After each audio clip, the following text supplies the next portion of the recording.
Olá a todos, vamos para mais um Infoimagens em Pauta.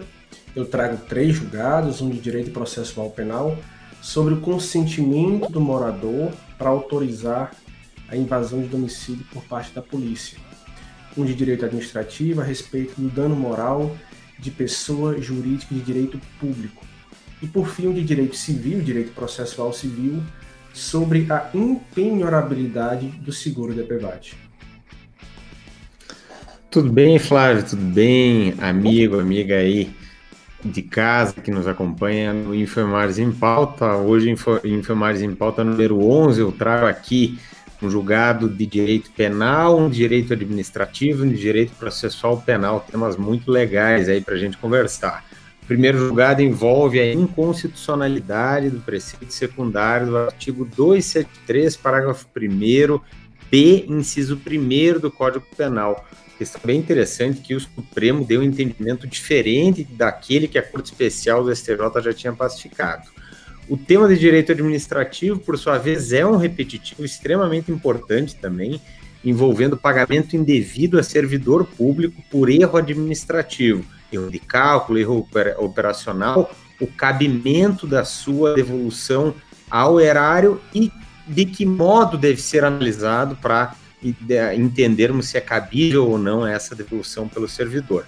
E o terceiro julgado, bem legal, envolvendo um instituto novo aí do pacote anticrime, o acordo de não persecução penal, na verdade, veio com a resolução da MP, mas na lei, né, só veio com o pacote anticrime e com toda a sua disciplina minudenciada. O STJ, seguindo acórdãos também do STF, entendeu que o ANP ele é aplicável mesmo a fatos anteriores à vigência da Lei 13.964, desde que não tenha havido o recebimento da denúncia. Então, se já tem o recebimento da denúncia, vamos ver por que a jurisprudência vai entender que não é cabível a propositura pelo MP do acordo de não persecução penal.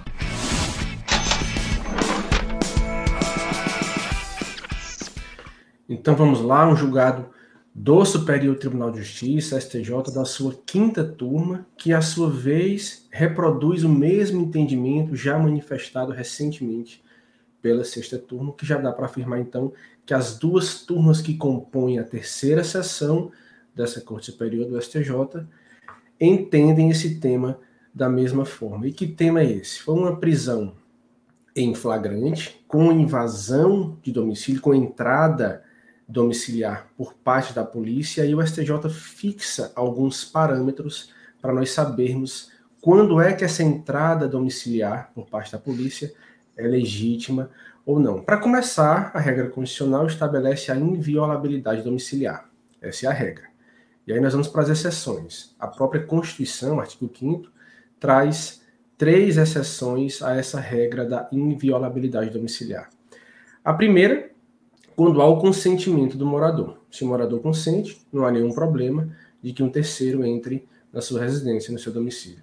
A segunda, na hipótese de flagrante delito ou desastre. E a terceira, quando há uma determinação judicial. O STJ cuidou nesse habeas corpus das 2 primeiras exceções, do consentimento do morador e da suposta presença de um flagrante delito. Vamos então começar por essa suposta presença de um flagrante delito. Aqui não há novidade, o STJ apenas reproduz o entendimento do Supremo Tribunal Federal e do próprio STJ, no sentido de que a denúncia anônima, por si só, não justifica a entrada no domicílio sob a justificativa de que está ocorrendo um flagrante dentro da residência do suspeito. Quando há essa denúncia anônima, e no caso houve uma denúncia anônima, os policiais abordaram o casal, supostamente autores do delito de tráfico de drogas, fizeram uma abordagem pessoal, não encontraram qualquer entorpecente, mas mesmo assim algemaram o casal, homem e mulher, e os levaram para o domicílio e lá entraram. O STJ disse que essa denúncia anônima precisa ser seguida de algum procedimento mais cauteloso para se aferir ainda externamente se há indícios de um flagrante delito para justificar a entrada no domicílio, para justificar a invasão domiciliar. No caso concreto, a polícia não fez isso. A polícia simplesmente partiu do pressuposto de que a denúncia anônima era verdadeira, já fez uma abordagem pessoal, não encontrou entorpecente nenhum, ainda assim algemou os suspeitos e invadiu o domicílio. Por esse motivo, então, essa prisão é inconstitucional. Ela é ilegal. Mas aí o STJ avança porque a polícia alegava que os moradores, que os suspeitos, consentiram na entrada domiciliar. E aí vem o ponto bem relevante que a sexta turma fixou parâmetros e que a quinta turma agora reproduz. E aí o STJ leva em conta uma prática que muitas vezes acontece nas periferias dos grandes centros urbanos. Em tese, o STJ relata alguns acontecimentos, pode haver um abuso da polícia, até chegar fardado já de modo ostensivo e impor a entrada no domicílio, de modo que esse consentimento realizado pelos moradores, a rigor, não é livre, é um consentimento viciado.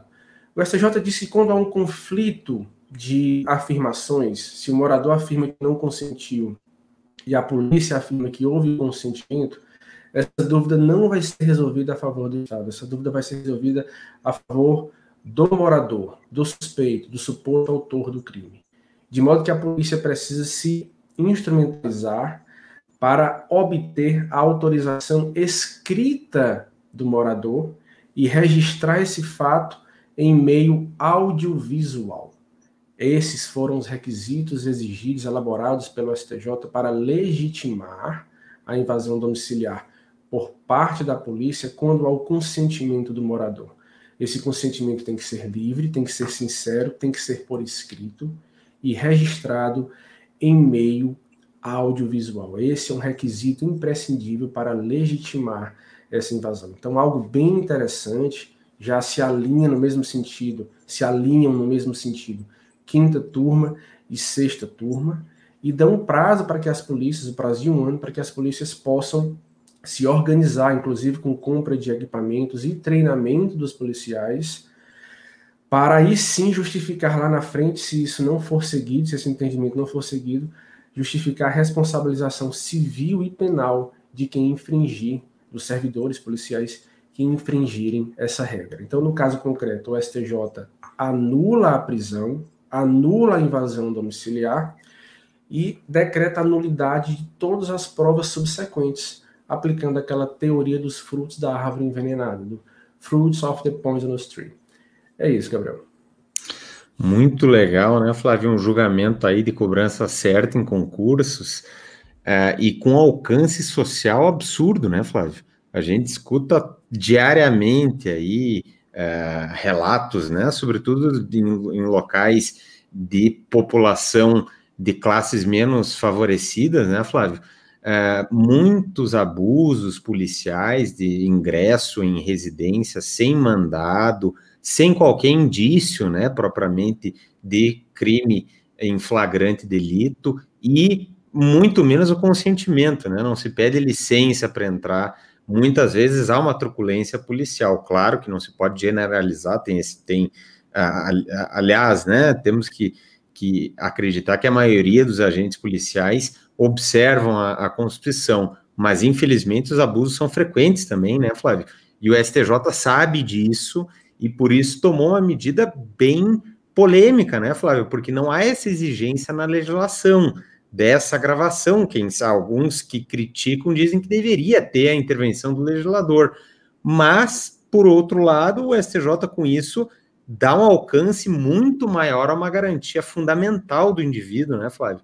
Da inviolabilidade domiciliar que vem da Magna Carta Libertatis ainda, né? Então, algo realmente direito fundamental de primeira ordem, né? Então, um julgamento bem legal aí para cobrança em concursos e de grande alcance.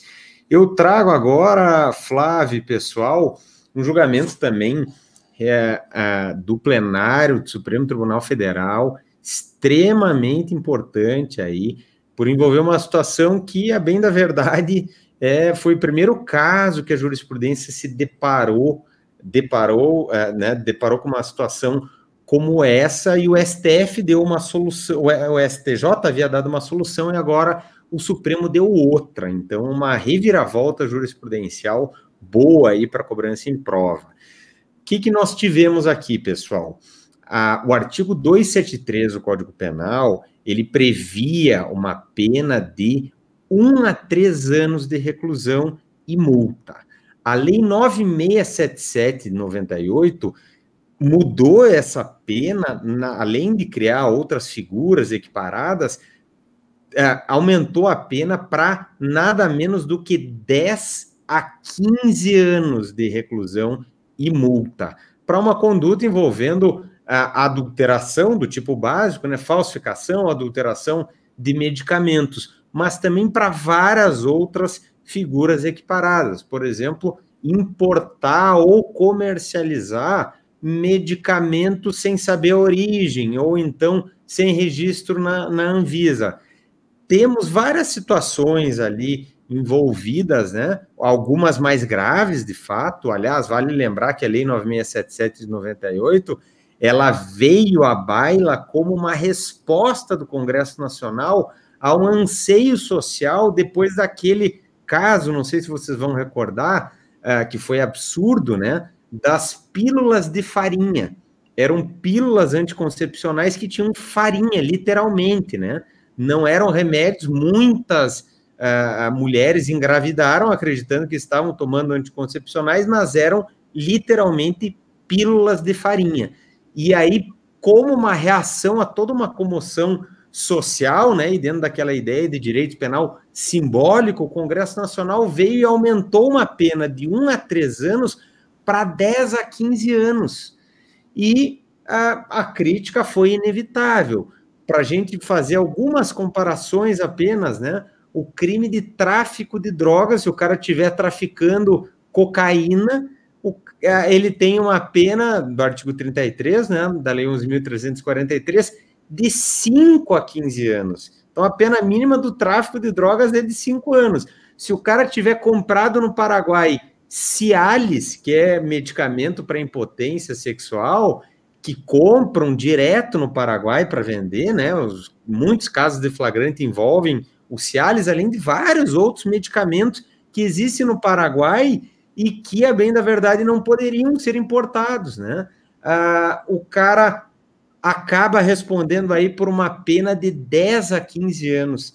Por outro lado, se o cara mata uma pessoa dolosamente, a pena mínima é de 6 anos para homicídio, pessoal. Enquanto ali, para o 273, é de 10 anos. Então, há uma desproporção em falar, né? Estupro, todos com pena mínima menor, estupro de vulnerável, extorsão, roubo, enfim, um conjunto gigantesco de crimes bem mais graves, segundo uma análise extremamente tranquila da grande maioria que vai considerar na comparação desses tipos, com penas bem menores, crimes mais graves, do que o 273, que de fato revelou uma reação totalmente desproporcional do Congresso Nacional, ao menos quanto a algumas condutas.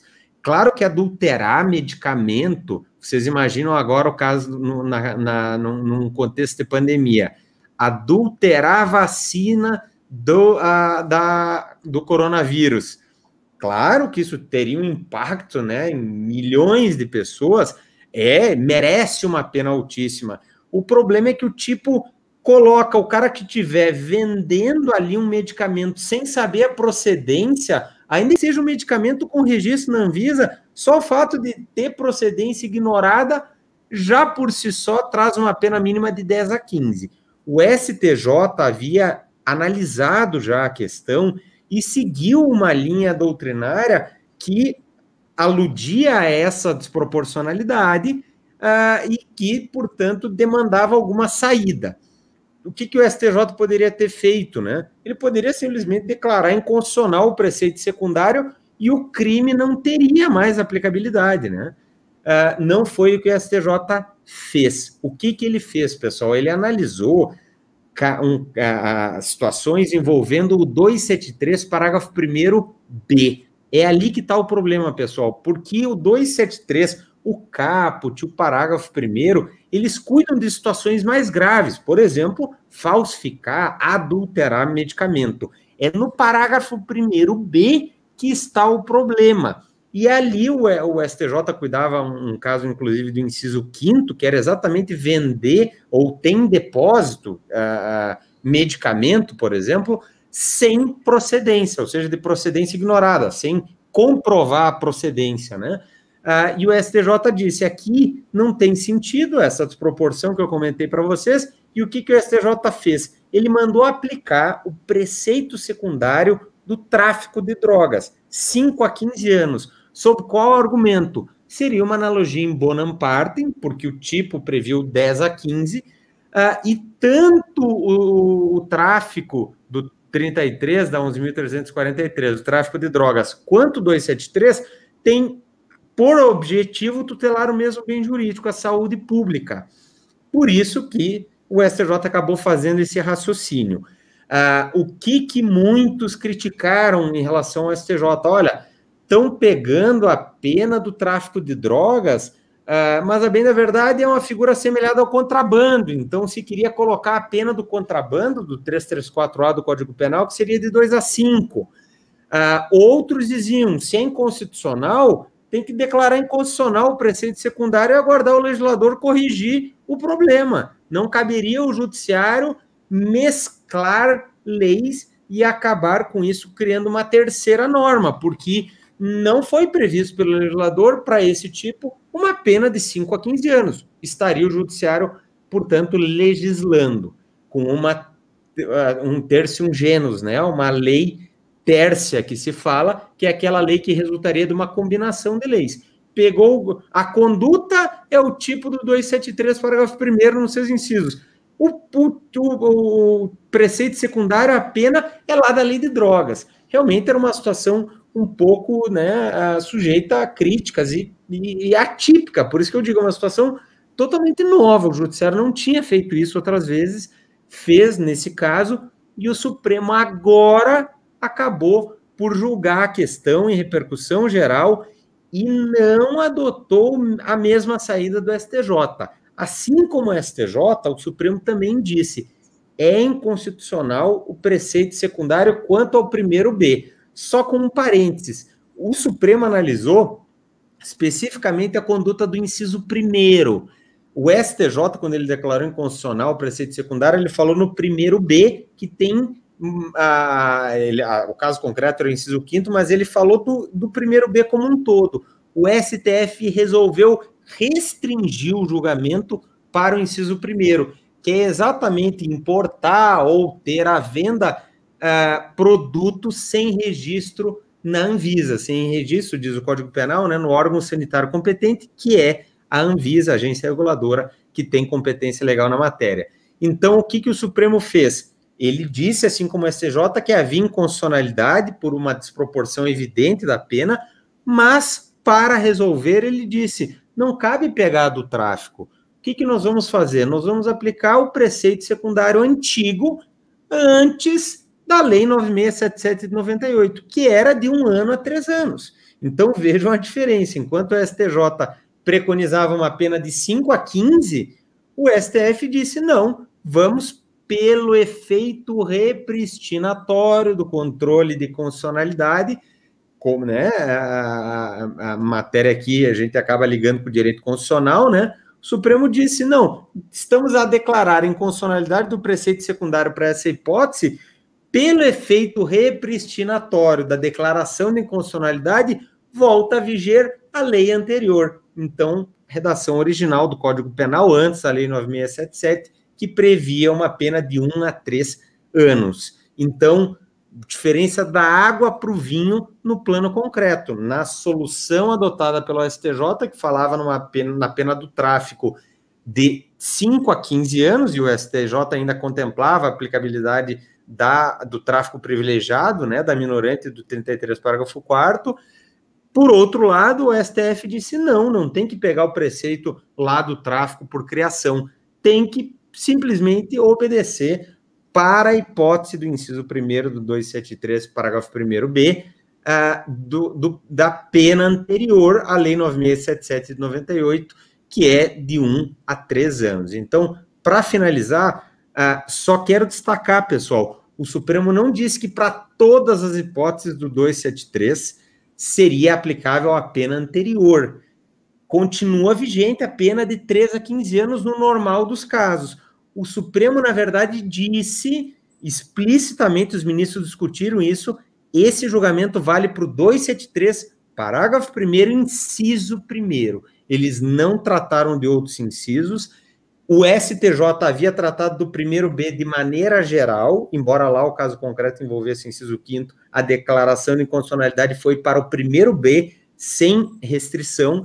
Então, são detalhes que a gente vai poder aí ver em prova, de modo que situações concretas muito frequentes, né, como eu falei aí, de medicamentos sem registro na Anvisa, comprados no Paraguai, no Uruguai, na Argentina, ou seja, fronteiras aí terrestres que pelo Mercosul a gente tem muita facilidade de ir e voltar, são casos muito frequentes que antes pela STJ teriam uma pena de 5 a 15 e agora para o Supremo tem uma pena de 1 a 3 anos. Então, um julgado bem legal aí, Flávio, envolvendo uma situação inusitada, né? E uma solução também diferente, né? Que a gente aguardava para ver o que o STF ia definir.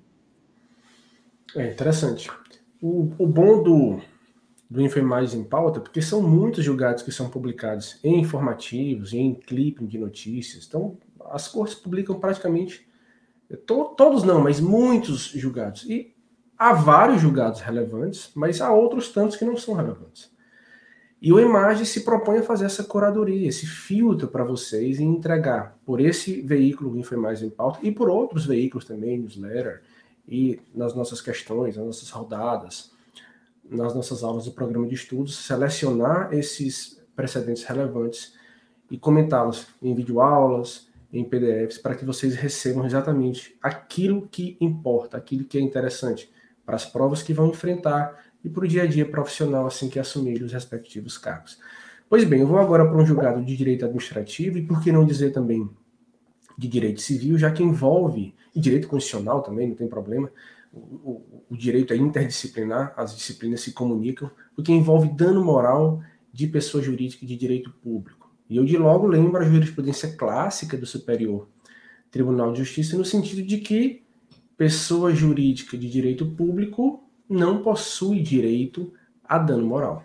Mas aí nesse julgamento o STJ estabelece um caso, nesse precedente, em que o INSS, pessoa jurídica de direito público, portanto uma autarquia, possui, nesse caso concreto, direito a dano moral. O que é que mudou? Qual é a diferença?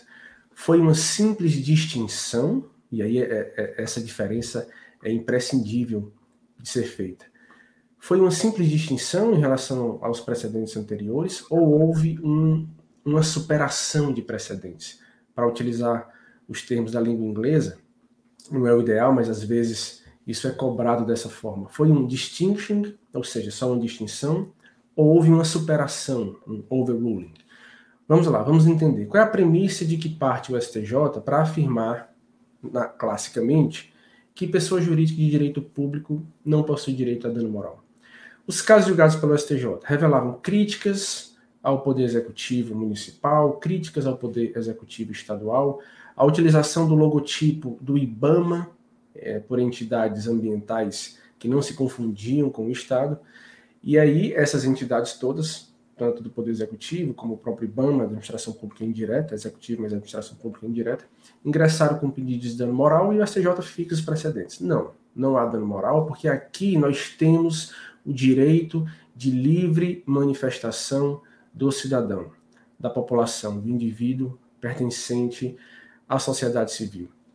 E essas pessoas têm direito de criticar as instituições estatais, têm direito de criticar o Estado. E a crítica ao Estado não gera dano moral.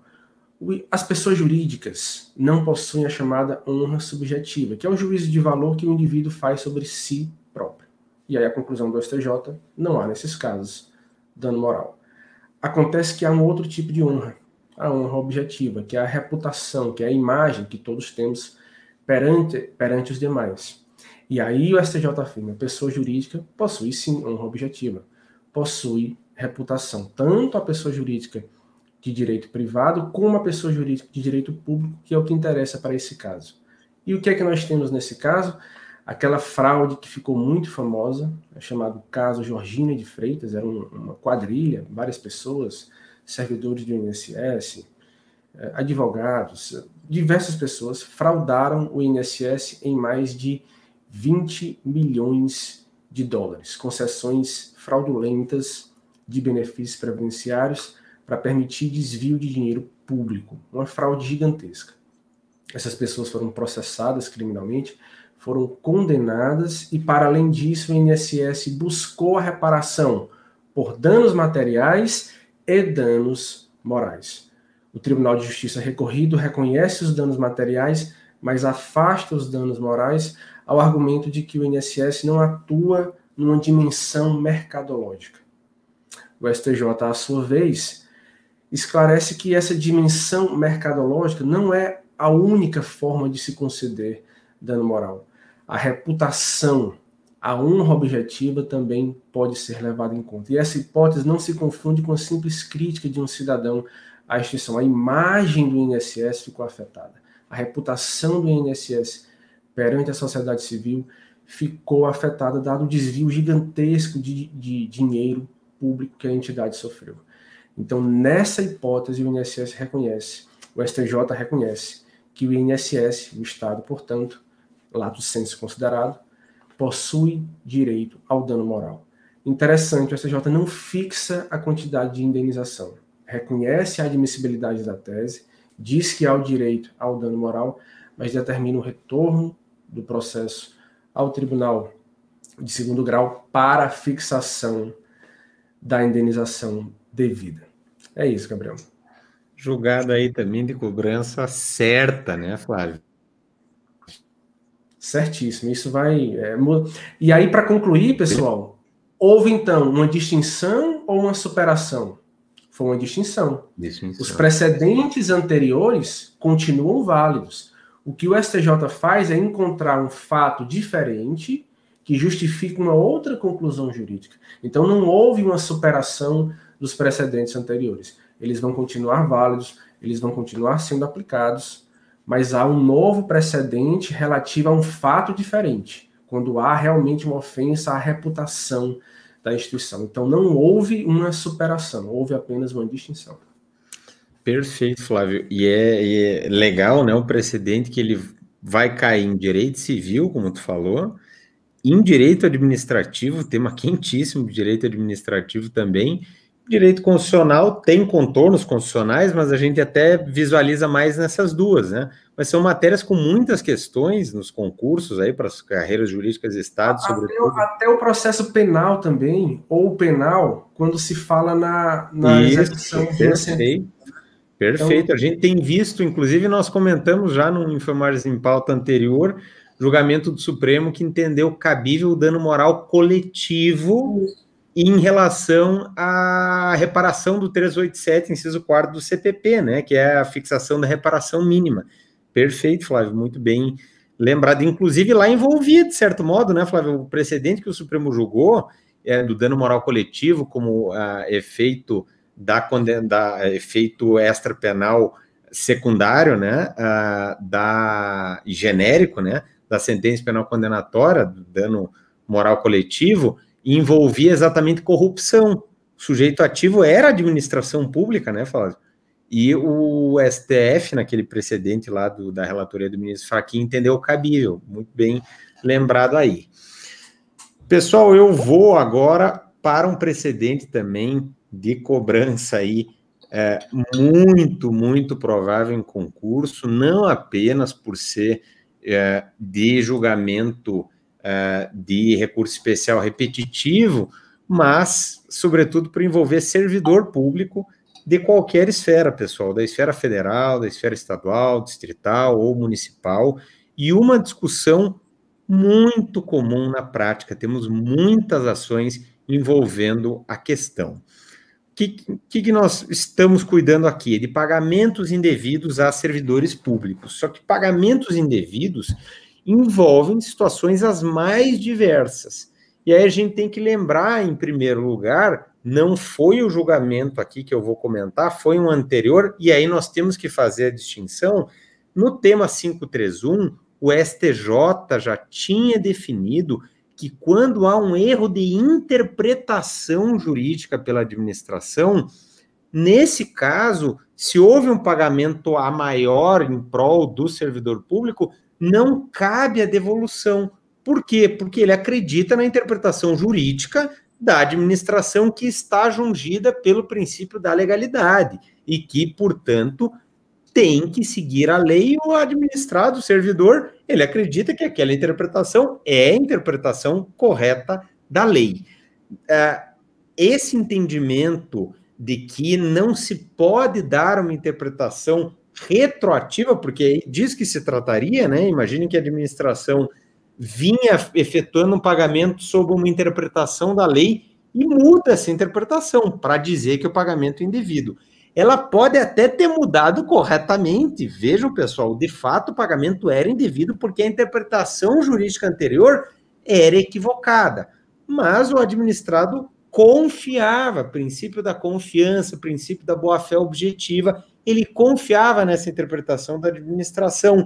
E aí nós temos, inclusive, amparo legal, né, além de doutrina muito robusta nessa linha, no sentido de que não cabe uma interpretação retroativa de nova interpretação jurídica pela administração.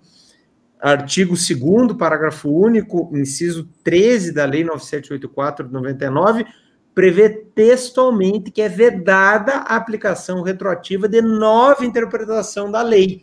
Súmula 34 da AGU já havia consolidado. Vejam que súmula administrativa da AGU já vinha dito que não cabe devolução ao erário, exigia devolução ao erário do servidor por um pagamento indevido fruto de uma interpretação jurídica que era errônea pela administração.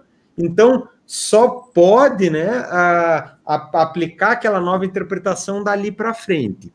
O que o STJ acabou, nesse repetitivo agora, que foi o tema 1009, acabou definindo?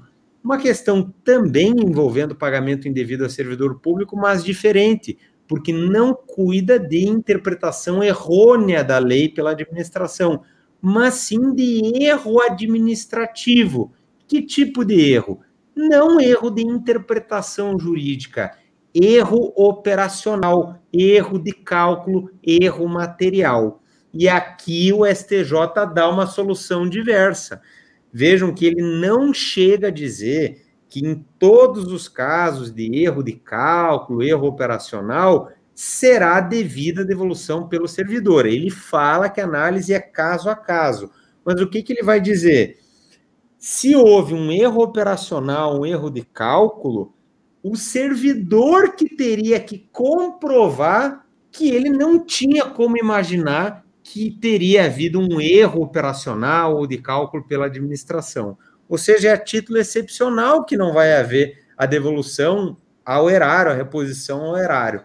Então, vamos exemplificar, pessoal. Imaginem que a administração, na folha de pagamento, no contra-cheque do servidor, ele estava tirando férias e veio e pagou 2 vezes o terço constitucional de férias, por um erro do sistema ou do servidor que alimentou o sistema. Nesse caso, é evidente um erro administrativo, um erro operacional, um erro de cálculo que seja.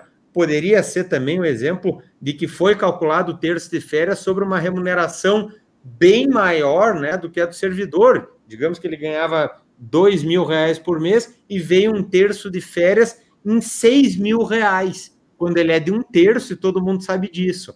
Então, nesses casos, deve haver a reposição ao erário como regra. O servidor vai poder alegar, não, mas eu não tinha como imaginar que tinha um erro operacional de cálculo. Mas nesses exemplos que eu coloquei para vocês, não tem como o servidor alegar, né? Ele vê no contra-cheque que tinha 2/3 de férias pagos em duplicidade, portanto, ou então 1/3 de férias com a rubrica, né? Que veio 3 vezes a mais do que o valor do subsídio dele, da remuneração dele. Então, bem interessante a distinção que o STJ fez. Na verdade, as turmas do STJ já vinham fazendo essa distinção e o STJ, agora em repetitivo, sedimenta essa jurisprudência. Então, em resumo, façamos a distinção. Pagamento indevido a servidor, em que houve uma mudança de interpretação da administração, ainda que correta, a mostrar que o pagamento era indevido, não se pode cobrar valores pagos com base na interpretação jurídica anterior, porque aí o administrado, o servidor público, ele confia na interpretação jurídica da administração que está jungida pelo princípio da legalidade. Outra situação, pessoal, é quando há um erro administrativo.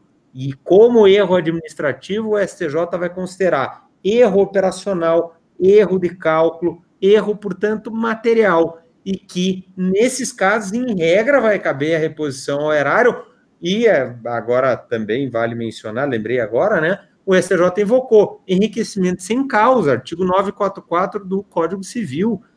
Então, deve haver reposição ao erário, porque, do contrário, né, um erro de cálculo, um erro operacional, resultaria em enriquecimento sem causa do servidor. Só não vai caber quando o servidor comprovar que ele não tinha como identificar aquele erro operacional, aquele erro de cálculo, o que normalmente não vai ocorrer. Então, julgado também aí para o direito administrativo extremamente importante para a cobrança nas vindouras provas. Mais um julgado bem interessante.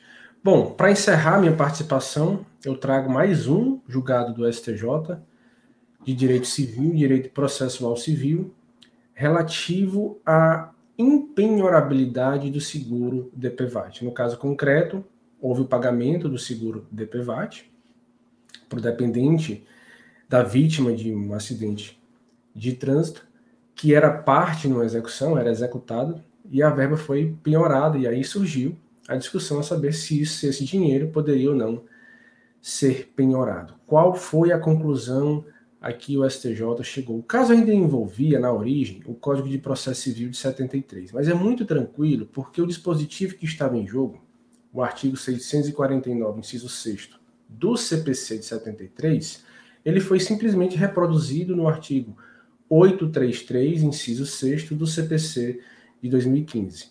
Dispositivo que prevê a impenhorabilidade do seguro de vida. E aí a discussão é: seguro DPVAT é um seguro de vida? Se equipara a seguro de vida? O dispositivo pode ser aplicado por analogia? Ele tem uma incidência direta ou ele não deve ser aplicado nesse caso? Bom, o STJ faz um estudo histórico desse seguro DPVAT para dizer que na origem ele tinha uma natureza puramente indenizatória, mas avança para ter uma natureza securitária, de seguro mesmo, para garantir verba alimentar para os dependentes daquele que sofreu um acidente ou morte decorrente do trânsito, e, portanto, diz que esse dispositivo incide diretamente no caso de seguro DPVAT e não simplesmente por analogia. O STJ textualmente afirma que o seguro DPVAT é um seguro de vida, é uma espécie de seguro de vida. Na verdade, o legislador processual, quando utilizou a expressão seguro de vida, trouxe para o seu âmbito tanto o seguro típico do direito civil, que tem uma natureza contratual, uma natureza voluntária, as partes contratam, como o seguro DPVAT, que não tem uma natureza contratual, ele é decorrente da lei, ele tem uma natureza até um certo ponto administrativa, natureza estatutária, vamos dizer assim, ele decorre da lei, ele é obrigatório, ele não decorre da vontade das partes, mas isso para o STJ não tem importância para definir se o instituto é ou não seguro de vida. Tanto aquele de natureza contratual, originário da vontade das partes, como o seguro de natureza obrigatória, decorrente da lei, são seguros de vida abrangidos pelo artigo, eu vou falar agora o vigente atualmente, artigo 833, inciso 6º do CPC de 2015, e, portanto, essa verba é absolutamente impenhorável. Legal, Flávio. E eu vou finalizar então essa nossa edição do Enfermares em Pauta, trazendo um julgado de direito processual penal, um instituto, né, como nós sabemos, extremamente interessante, que deu muito o que falar, o Acordo de Não Persecução Penal. Eu lembro aqui, pessoal, qual que é a ideia, o que foi decidido? É a aplicabilidade do ANPP para fatos anteriores à vigência do pacote anticrime, da Lei 3.964, e em que situações? Vamos ver o que o STJ e o STF estão definindo na matéria. Eu só lembro, pessoal, para aqueles que ainda não estudaram o Acordo de Não Persecução Penal, instituto, né, extremamente importante para cobrança em provas, também, além, claro, em termos práticos, ele é um instituto ligado à ideia de consensualidade no direito penal, algo que não é novidade, né, pessoal, que a gente já vem assistindo ao longo de muito tempo, né, no nosso direito positivo. Basta lembrar a transação penal da Lei 9.099, também a suspensão condicional do processo, da mesma lei 9.099, da mesma forma a colaboração premiada, tão em voga, né? Todos os institutos ligados à consensualidade no direito penal. O acordo de não persecução penal, da mesma forma como institutos correlatos, né, que acabei de mencionar, acaba por relativizar o princípio da obrigatoriedade da ação penal pública. E alguns levantam a inconstitucionalidade material por conta disso. A bem da verdade, não há princípios absolutos, e quando estamos numa ideia, né, tão reforçada hoje em dia de uma justiça multiportas, né, de uma abertura para soluções diversas para a composição do litígio, que não estritamente, né, a discussão em juízo, a ação, no caso aqui, penal, o acordo de não persecução penal poupa recurso público, poupa tempo, resolve mais rápido a questão, né? Então, é um instituto, com certeza, que veio para ficar. Agora, lembro também que ele não veio com o pacote anticrime, ele foi positivado em lei pelo pacote anticrime. Antes, em 2017, a polêmica resolução 181 do Conselho Nacional do Ministério Público já o havia previsto, mas muitos juízes se negavam aqui a homologar acordos de não persecução penal ao argumento de que a resolução não tinha amparo legal, ou seja, era formalmente inconstitucional. Inclusive, haviam ações diretas de inconstitucionalidade, a DI 5790, 5793, movidas uma pela AMB, Associação dos Magistrados do Brasil, e a outra pela Ordem dos Advogados do Brasil, questionando exatamente essa resolução 181 de 2017 do Conselho Nacional do Ministério Público.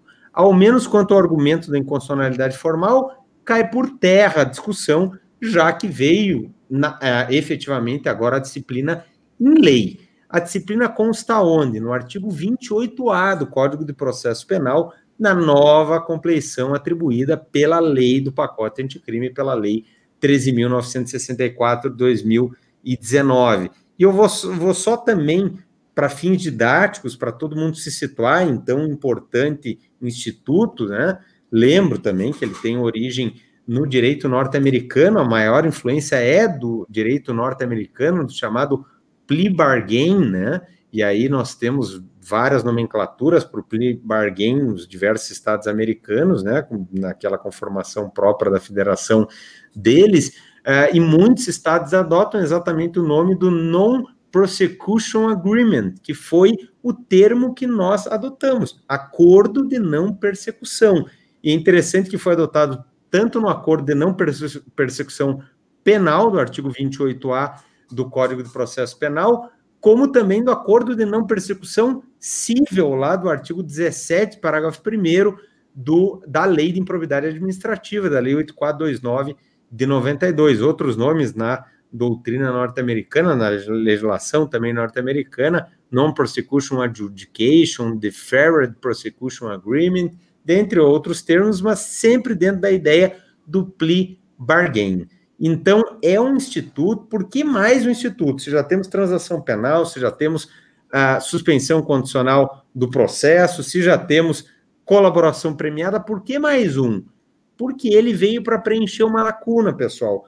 Transação penal vem para crimes de pena máxima até 2 anos, crimes de menor potencial ofensivo.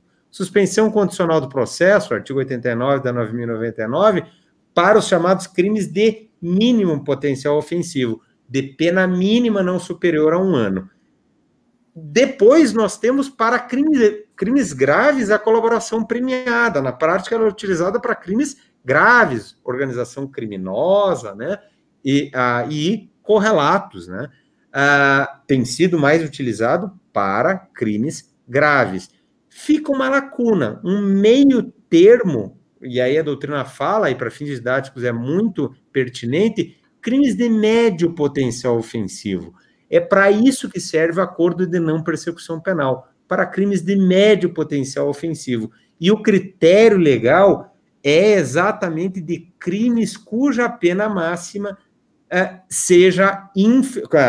cuja pena mínima seja inferior a 4 anos. Então, enquanto a suspensão condicional do processo fala em pena mínima no máximo até de 1 ano, se for maior já não cabe, aqui o acordo de não persecução penal é cabível quando a pena mínima for inferior a 4 anos. Então, exemplo aqui do ANPP de grande alcance, né? Crime de corrupção, pessoal, corrupção passiva, né? Ou mesmo corrupção ativa, ou concussão, além de tantos outros crimes que não se enquadrariam, contrabando, por exemplo, pena mínima de 2 anos, não se enquadrariam para a suspensão condicional do processo, nem para a transação penal, e agora é possível achar uma solução consensual. E, para finalizar, só essas pinceladas gerais, 2 requisitos básicos para a propositura do ANPP. Primeiro, não ser caso de arquivamento do inquérito policial ou do PIC, né, do Ministério Público, Procedimento Investigatório Criminal. Claro, porque senão não tem sentido, né, impor as condições, né, que o réu, na verdade, que o autor do fato, que o acusado, nem acusado é, né, porque não há denúncia ainda, é um acordo para evitar exatamente a ação penal, que o agente, o autor do fato, acaba se sujeitando, né, para evitar exatamente a ação penal. Então, primeiro requisito básico são apenas 2, não ser caso de arquivamento, e segundo, ter o investigado, ter o autor do fato confessado formal e circunstancialmente a prática da infração penal. Então, ele confessa, pessoal, de maneira formal. Por isso tem que ter, na celebração do acordo, tem que ter sempre defensor junto, né? Tem que ter defesa técnica, né? Seja constituída ou então defensor público. E esse crime, pessoal, tem que ser cometido sem violência ou grave ameaça à pessoa, além da pena mínima não poder ter que ser inferior a 4 anos. O que o STJ decidiu aqui, já você se situando melhor no que é o acordo de não persecução penal? Ele é aplicável mesmo a fatos que ocorreram antes da Lei 13.964 de 2019. Claro, a lei vigente de 23 de janeiro, né, de 2020, depois da vacatio legis ali de 1 mês. Claro, pessoal, é um instituto, primeiro, de natureza processual penal, segundo, mais favorável ao acusado, né? Então, ainda que o ANPP desague, se cumpridas as condições avançadas com o investigado na extinção da punibilidade, ele é mais benéfico e tem, né, uma natureza acentuadamente processual. O que, no entanto, a gente tem que ficar atento? Embora aplicável para fatos anteriores à Lei 13.964, pacote anticrime, não é aplicável a fatos que já tinham denúncia recebida pelo Poder Judiciário. Então, não adianta, o meu caso se enquadraria no ANPP, então vamos suspender a ação penal para que o Ministério Público se manifeste, e se ele não propuser, eu vou invocar, né, o artigo 28 do CPP para o juiz encaminhar para uma reanálise pelo próprio Ministério Público nas suas instâncias de revisão. Isso é previsto, né, esse procedimento no CPP. Não, pessoal, se já tem ação penal, o objetivo do ANPP é qual? Evitá-la, é acordo de não persecução penal. Por isso que o STJ veio nessa linha e invocou precedentes do Supremo que estão seguindo esse mesmo entendimento. Eu trago aí no nosso material escrito. Então, é uma jurisprudência que já vem se consolidando, já é amplamente majoritária e que envolve um instituto tão importante, tão polêmico, que, por sua vez, teve a disciplina pela lei do pacote anticrime. Então, a probabilidade de cobrança aqui, pessoal, é também bastante acentuada, um julgamento bem legal aí, que eu penso extremamente relevante aí nos estudos de vocês. Era isso, Flávio. Legal, pessoal. Prazer, mais uma vez, participar do InfoMais em Pauta. Vamos em frente, um grande abraço em todos. É isso aí, pessoal. Até o nosso próximo InfoMars. Espero que tenham gostado aí dos nossos comentários. Não deixem de ver o nosso material escrito. Fiquem com Deus, bons estudos e até a próxima.